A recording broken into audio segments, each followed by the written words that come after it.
I'm home! This is Adolf Hitler. It's not archival footage of the real-life German dictator, or a performance from a historical drama recounting the figure's many atrocities. This is a Hitler sitcom titled Heil Honey I'm Home. If you find that concept to be shocking, you're not alone. The series aired only a single episode before being met with a barrage of outrage and criticism that ultimately led to its swift cancellation. But how did the series ever get greenlit to begin with? Who thought that a situational comedy in the vein of I Love Lucy, centered on the man responsible for the genocide of around 6 million Jewish men, women, and children, was something audiences wanted to watch? What exactly was the intention behind the show? And how did the ensuing backlash affect those involved? Well, prepare to cringe and be offended as we explore the most offensive sitcom ever created. The controversial concept came from the mind of British comedy writer Jeff Atkinson. Atkinson began his career writing for Punch magazine, a weekly publication featuring satirical humor that was extremely prominent in the 1940s and 50s. And those satire roots are abundantly clear when looking at the structural basis of Heil Honey I'm Home. The series was intended to be a spoof of typical 1950s and 60s sitcoms, featuring archetypal families overcoming minor hurdles, misunderstandings, and situational predicaments. The series' jarring title is a play on the greeting of Hi Honey I'm Home that was typical of these early sitcoms, replacing hi with Heil for a bit of tongue-in-cheek humor, acting as a wink and a nod to the audience while hinting at what's to be expected over the next 30 minutes. According to Atkinson, the title was the first element of the series he conceived, and was always going to be a part of the show. Heil was, of course, a form of verbal salute used by the Nazi Party in World War II. In the pilot episode, which aired in the UK on a Sunday evening in September of 1990, we're introduced to the fictionalized, caricature-driven depictions of Adolf Hitler and his wife, Eva Braun. The series was filmed in front of a live studio audience, keeping with the tradition of the era of sitcoms being spoofed. There was applause as Eva and Adolf each entered the frame, immediately leading into a minor marital dispute about Adolf being late for dinner when Eva was making schnitzel. This is followed up with a series of one-liners, such as Adolf declaring, I'm a very, very bad Hitler.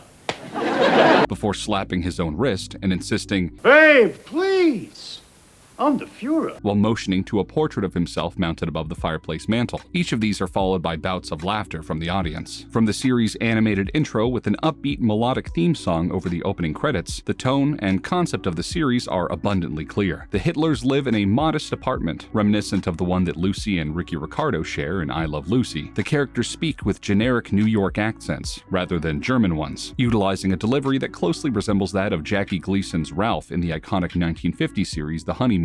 Their next-door neighbors are a Jewish couple named Arnie and Rosa Goldenstein. This was intended to be one of the driving plot points for the ensuing comedy. The concept of nosy and overbearing neighbors with clashing ideals has been an essential element of the sitcom fabric for decades, and is often utilized in a manner that could be seen as offensive. In Three's Company, we see the late, great John Ritter playing Jack, who pretends to be gay in order to live with his female roommates against the wishes of the landlords, who would never allow a straight man and woman to live together outside of marriage. It's these landlords, first Mr. Roper and then Mr. Furley, who play the part of the intrusive neighbor, forcing Jack to embody homosexual stereotypes for comedic effect. In the 1970s, there was All in the Family, following the lives of Archie Bunker and his family living in Queens, New York. Archie was a white, narrow-minded, and often prejudiced character, and his neighbors were the Jeffersons, an outspoken black family acting as the counter to the Bunkers, with much of the comedy stemming from the two patriarchs butting heads over their differing political viewpoints. The Jeffersons were so popular that they later received their own spin-off series, which lasted an impressive 253 episodes, spanning 11 seasons. While it's clear that the aim of Heil Honey I'm Home was to take advantage of this common sitcom trope and utilize a satirical lens to craft boundary-pushing comedy, the apparent trivialization of real-world atrocities was understandably unforgivable in the eyes of audiences. The Secretary General for the Board of British Jews released a statement saying, "We are against any trivialization of the Second World War, Hitler, or the Holocaust, and this certainly trivializes those things. It's very distasteful and even offensive. Political figures and historical events have long been targets of satire, and Hitler himself is no stranger to such depictions." In the award-winning Jojo Rabbit, writer and director Taika Waititi portrayed a buffoonish, imaginary version of the Führer that existed within the mind of a young German boy. Waititi, whose mother is of Russian Jewish descent, chose to add the imaginary dictator to the screenplay despite him not being present in the source novel in order to add another layer of biting commentary and insight insight to the story. And back in the silent era of the 1940s, Charlie Chaplin brought us The Great Dictator, another comedic venture taking aim at the Nazi Party. Although the iconic filmmaker would later declare in his autobiography that had he understood the extent of the horrors being committed at the time, he, quote, could not have made fun of the homicidal insanity of the Nazis. Still, this begs the question of why some comedic iterations of the evil figure are accepted and even acclaimed, while others are met with harsh condemnation. And it ultimately boils down to the delivery. In Jojo Rabbit and The Great Dictator, the Nazi regime is the butt of the jokes. They're the ones being spoofed, and the satire is at their expense, with a lesson to be learned and a moral at the end of the story. Though his unlikely friendship with a young Jewish girl, Jojo ultimately learns valuable lessons of love and acceptance while coming to the realization that the people he idolized should never be idols. This is one of the many failures of Heil Honey I'm Home. The apparent subject and brunt of the joke is the stereotypical structure of the classic American sitcom, and its archetypal family dynamic rather than Hitler himself. The pilot episode's plot centered on the UK Prime Minister Neville Chamberlain as a dinner guest in the Hitler's home. It's at this dinner, which is crashed by the Goldensteins against Adolf's wishes, that Chamberlain presents Adolf with the Munich Agreement. The Munich Agreement was a treaty that preceded the Second World War. In 1938, it was signed by both Neville Chamberlain and Adolf Hitler, as well as leaders from France and Italy. The treaty was an agreement that surrendered a border area of Czechoslovakia, known as Sudetenland, to Germany in exchange for a promise of peace from the dictator, a promise he would not keep.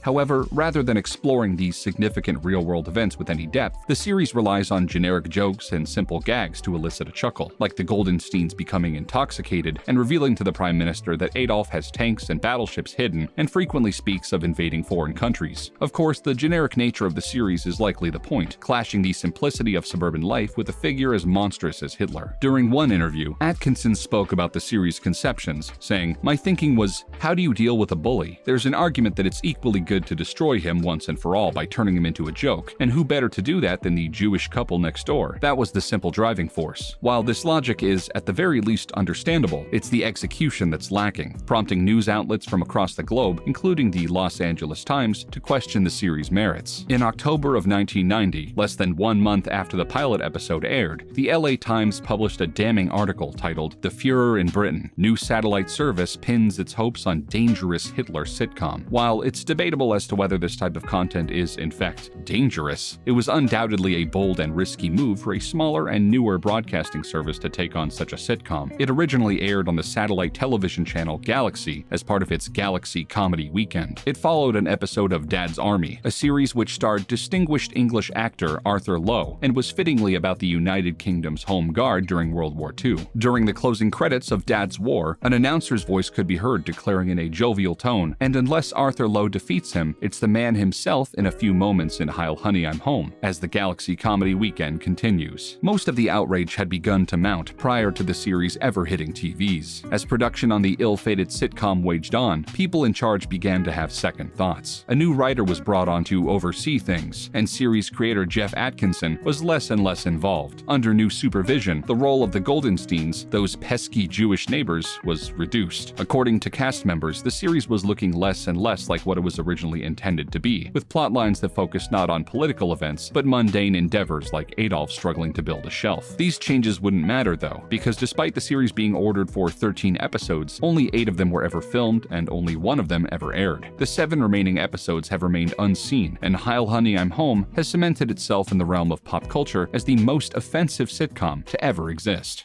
Have you seen Heil Honey I'm Home? Do you think it went too far? Or do you think under the veil of satire, this type of comedy is acceptable? Let us know in the comments, and be sure to like, subscribe, and hit the notification bell so you never miss a video. We'll see you next time.